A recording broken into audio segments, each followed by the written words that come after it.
प्रधानमंत्री संबोधित कर रहे हैं। श्रीमान शिवराज सिंह जी चौहान, मंत्री परिषद के मेरे सहयोगी श्री फग्गन सिंह कुलस्ते जी, श्री अर्जुन मेघवाल जी,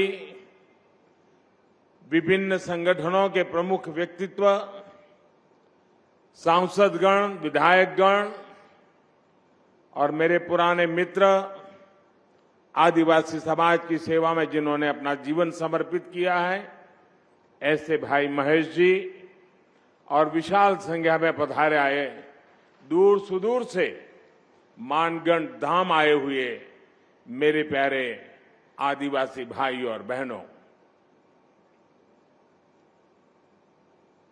मेरे लिए खुशी की बात है कि मुझे आज फिर एक बार मानगढ़ की इस पवित्र धरती पर आकर के सर झुकाने का अवसर मिला है।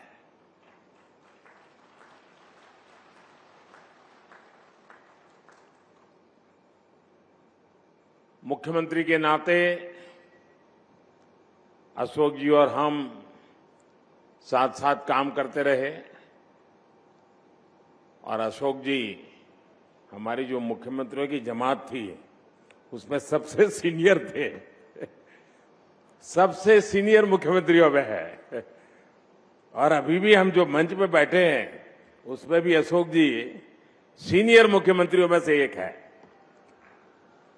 तो उनका यहां आना, इस कार्यक्रम में उपस्थित रहना,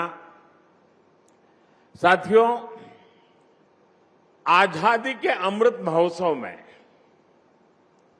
हम सभी का मानगढ़ धाम आना, ये हम सबके लिए प्रेरक है, हमारे लिए सुखद है। मानगढ़ धाम जनजातीय वीर वीरांगनाओं के तप, त्याग, तपस्या और देशभक्ति का प्रतिबिंब है। ये राजस्थान, गुजरात, मध्य प्रदेश और महाराष्ट्र के लोगों की साझी विरासत है। परसों यानी 30 अक्टूबर को गोविंद गुरु जी की पुण्यतिथि थी। मैं सभी देशवासियों की तरफ से गोविंद गुरु जी को पुनः श्रद्धांजलि अर्पित करता हूं। मैं गोविंद गुरु जी की तप तपस्या, उनके विचारों और आदर्शों को प्रणाम करता हूं। भाई और बहनों, गुजरात का मुख्यमंत्री रहते हुए मानगढ़ का जो क्षेत्र गुजरात में पड़ता है, मुझे उसकी सेवा का सौभाग्य मिला था। उसी क्षेत्र में गोविंद गुरु ने अपने जीवन के अंतिम वर्ष भी बिताए थे। उनकी ऊर्जा, उनकी शिक्षाएं आज भी इस मिट्टी में महसूस की जा रही हैं। मैं विशेष रूप से हमारे कटारा कनकमल जी का और यहां के समाज का भी आज सर झुका करके नमन करना चाहता हूं। जब मैं पहले आता था, एक पूरा वीरान क्षेत्र था और मैंने आग्रह किया था वन महोत्सव के द्वारा। आज मुझे इतना संतोष हुआ, चारों तरफ मुझे हरियाली नजर आ रही है। आपने पूरे श्रद्धाभाव से वन विकास के लिए जो काम किया है, इस क्षेत्र को जिस प्रकार से हरा भरा बना दिया है, मैं इसके लिए यहां के सभी साथियों का हृदय से आज मैं अभिनंदन करता हूं। साथियों, उस क्षेत्र में जब विकास हुआ, जब सड़कें बनी, तो वहां के लोगों का जीवन तो बेहतर हुआ ही, गोविंद गुरु की शिक्षाओं का भी विस्तार हुआ। साथियों, गोविंद गुरु जैसे महान स्वतंत्रता सेनानी भारत की परंपराओं के, भारत के आदर्शों के प्रतिनिधि थे। वो किसी रियासत के राजा नहीं थे, लेकिन फिर भी वो लाखों लाखों आदिवासियों के नायक थे। अपने जीवन में उन्होंने अपना परिवार खो दिया, लेकिन हौसला कभी नहीं खोया। उन्होंने हर आदिवासी को, हर कमजोर, गरीब और भारतवासी को अपना परिवार बनाया। गोविंद गुरु ने अगर आदिवासी समाज के शोषण के खिलाफ अंग्रेजी हुकूमत से संघर्ष का बिगुल फूंका, तो साथ ही अपने समाज की बुराइयों के खिलाफ भी उन्होंने लड़ाई लड़ी थी। वो एक समाज सुधारक भी थे, वो एक आध्यात्मिक गुरु भी थे, वो एक संत भी थे, वो एक लोक नेता भी थे। उनके जीवन में हमें साहस, शौर्य के जितने महान दर्शन होते हैं, उतना ही ऊंचा उनका दार्शनिक और बौद्धिक चिंतन भी था। गोविंद गुरु का वो चिंतन, वो बोध आज भी उनकी धुनी के रूप में मानगढ़ धाम में अखंड रूप से प्रदीप्त हो रहा है। और उनकी संप सभा, देखिए शब्द भी कितना मार्मिक है। संप सभा, समाज के हर तबके में संप भाव पैदा हो, इसलिए उन्होंने संप सभा के आदर्श आज भी एकजुटता, प्रेम और भाईचारा की प्रेरणा दे रहे हैं। उनके भगत अनुयायी आज भी भारत की आध्यात्मिकता को आगे बढ़ा रहे हैं। साथियों, 17 नवंबर 1913 को मानगढ़ में जो नरसंहार हुआ, वो अंग्रेजी हुकूमत की क्रूरता की पराकाष्ठा थी। एक और आजादी में निष्ठा रखने वाले भोले भाले आदिवासी भाई बहन, तो दूसरी ओर दुनिया को गुलाम बनाने की सोच। मानगढ़ की इस पहाड़ी पर अंग्रेजी हुकूमत ने 1,500 से ज्यादा युवाओं, बुजुर्गों, महिलाओं को घेर करके उन्हें मौत के घाट उतार दिया। आप कल्पना कर सकते हैं, एक साथ 1,500 से ज्यादा लोगों की जघन्य हत्या करने का पाप किया गया। दुर्भाग्य से आदिवासी समाज के इस संघर्ष और बलिदान को आजादी के बाद लिखे गए इतिहास में जो जगह मिलनी चाहिए थी, वो नहीं मिली। आजादी के अमृत महोत्सव में आज देश उस कमी को पूरा कर रहा है। आज देश उस दशकों पहले की भूल को सुधार रहा है। साथियों, भारत का अतीत, भारत का इतिहास, भारत का वर्तमान और भारत का भविष्य आदिवासी समाज के बिना पूरा नहीं होता। हमारी आजादी की लड़ाई का भी पग पग इतिहास का पन्ना पन्ना आदिवासी वीरता से भरा पड़ा है। 1857 की क्रांति से भी पहले विदेशी हुकूमत के खिलाफ आदिवासी समाज ने संग्राम का बिगुल फूंका था।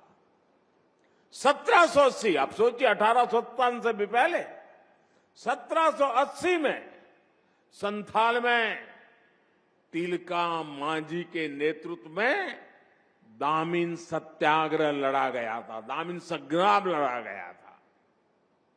1830-32 में बुधू भगत के नेतृत्व में देश लरका आंदोलन का गवाह बना। 1855 में आजादी की यही ज्वाला सिद्धू कान्हा क्रांति के रूप में जल उठी। इसी तरह भगवान बिरसा मुंडा ने लाखों आदिवासियों में क्रांति की ज्वाला प्रज्वलित की।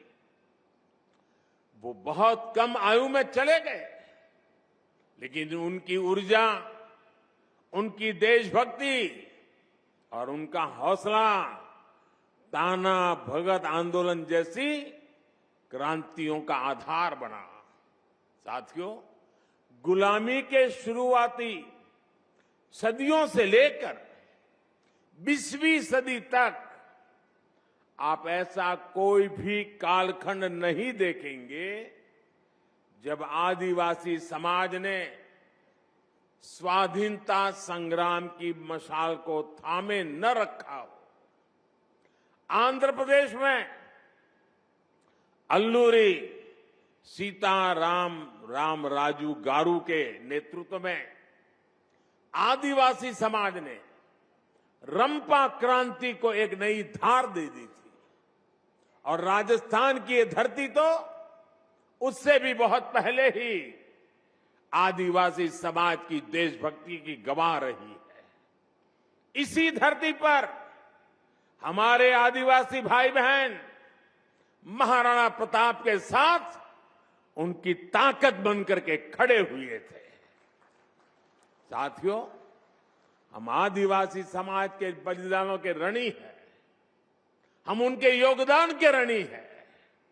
इस समाज के इसने प्रकृति से लेकर पर्यावरण तक, संस्कृति से लेकर परंपराओं तक भारत के चरित्र को सहेजा और संजोया है। आज समय है कि देश इस ऋण के लिए, इस योगदान के लिए आदिवासी समाज की सेवा कर उनका धन्यवाद करे। बीते 8 वर्षों से यही भावना हमारे प्रयासों को ऊर्जा देती रही है। आज से कुछ दिन बाद ही 15 नवंबर को भगवान बिरसा मुंडा की जयंती पर देश जनजातीय गौरव दिवस मनाएगा। आदिवासी समाज के अतीत और इतिहास को जन जन तक पहुंचाने के लिए आज देश भर में आदिवासी स्वतंत्रता सेनानियों को समर्पित विशेष म्यूजियम बनाए जा रहे हैं। जिस भव्य विरासत से हमारी पीढ़ियां वंचित रह रही थी, वो अब उनके चिंतन का, उनकी सोच का और उनकी प्रेरणाओं का हिस्सा बनेगी। भाइयों बहनों, देश में आदिवासी समाज का विस्तार और उसकी भूमिका इतनी बड़ी है कि हमें उसके लिए समर्पित भाव से काम करने की जरूरत है। राजस्थान और गुजरात से लेकर पूर्वोत्तर और ओडिशा तक विविधता से भरे आदिवासी समाज की सेवा के लिए आज देश स्पष्ट नीतियों के साथ काम कर रहा है। वनबंधु कल्याण योजना के जरिए आज जनजातीय आबादी को पानी, बिजली, शिक्षा, स्वास्थ्य और रोजगार के अवसरों से जोड़ा जा रहा है। आज देश में वन क्षेत्र भी बढ़ रहे हैं, वन संपदा भी सुरक्षित की जा रही है और साथ ही आदिवासी क्षेत्र डिजिटल इंडिया से भी जुड़ रहे हैं। पारंपरिक कौशल के साथ साथ आदिवासी युवाओं को आधुनिक शिक्षा के भी अवसर मिले, इसके लिए एकलव्य आदिवासी विद्यालय भी खोले जा रहे हैं। यहां इस कार्यक्रम के बाद मैं जामुगोड़ा जा रहा हूं, जहां गोविंद गुरुजी के नाम पर बनी यूनिवर्सिटी के भव्य प्रशासनिक कैंपस का लोकार्पण करूंगा। साथियों, आज आपके बीच आया हूं तो एक और बात भी मेरा बताने का मन करता है। आपने देखा होगा कल शाम ही मुझे अहमदाबाद से उदयपुर ब्रॉडगेज लाइन पर चलने वाली ट्रेन को हरी झंडी दिखाने का अवसर मिला है। 300 किलोमीटर लंबी इस रेल लाइन का ब्रॉडगेज में बदलना राजस्थान के हमारे भाई और बहनों के लिए भी बहुत महत्वपूर्ण है। इस परिवर्तन से राजस्थान के अनेक आदिवासी क्षेत्र गुजरात के आदिवासी क्षेत्रों से जुड़ जाएंगे। इस नई रेल लाइन से राजस्थान के टूरिज्म को भी बड़ा लाभ होगा, यहां के औद्योगिक विकास में भी मदद मिलेगी। इससे युवाओं को रोजगार की भी नई संभावनाएं बढ़ेगी। साथियों, अभी यहां मानगढ़ धाम के संपूर्ण विकास की चर्चा भी हुई है। मानगढ़ धाम के भव्य विस्तार की प्रबल इच्छा हम सभी में है। इसके लिए राजस्थान, गुजरात, मध्य प्रदेश और महाराष्ट्र को मिलकर काम करने की आवश्यकता है।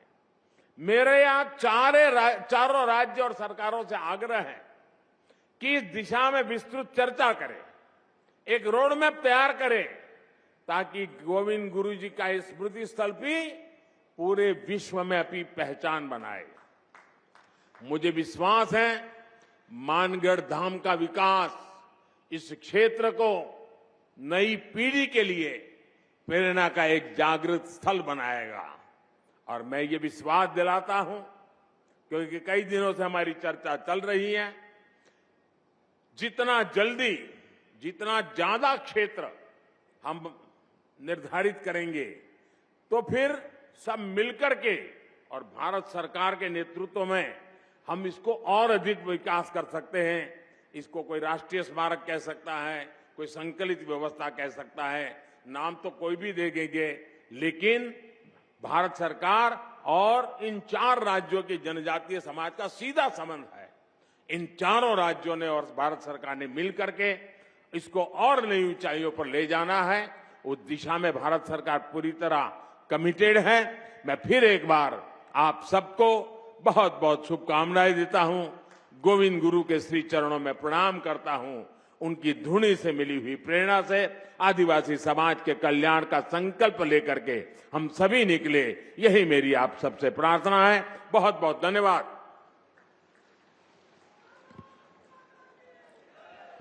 बहुत बहुत धन्यवाद एवं आभार माननीय नरेंद्र मोदी जी एवं उपस्थित समस्त अतिथिगण। हमारे भील समाज को आपने जो यहाँ मान दिया है, हमारे पूर्वजों की माटी का यहाँ जो वंदन हुआ है, आपका बहुत बहुत आभार। आपू बहिरे जो थोड़ी बार है ना।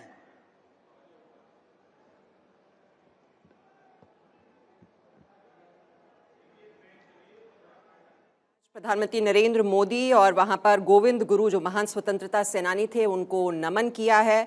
और ये यात्रा इस वजह से बहुत महत्वपूर्ण हो जाती है क्योंकि इस यात्रा के जरिए 3 राज्यों में आदिवासी समुदाय को साधने की कोशिश प्रधानमंत्री मोदी ने इसके जरिए की है। लगभग 10 साल के बाद वो शहीदों की जो स्थली है वहां पर पहुंचे हैं मानगढ़ में, और लगभग 99 सीटें बताई जाती हैं जहां पर आदिवासी समुदाय काफ़ी वहां पर मायने रखता है, और ऐसे में उनका ये दौरा बहुत ही महत्वपूर्ण है।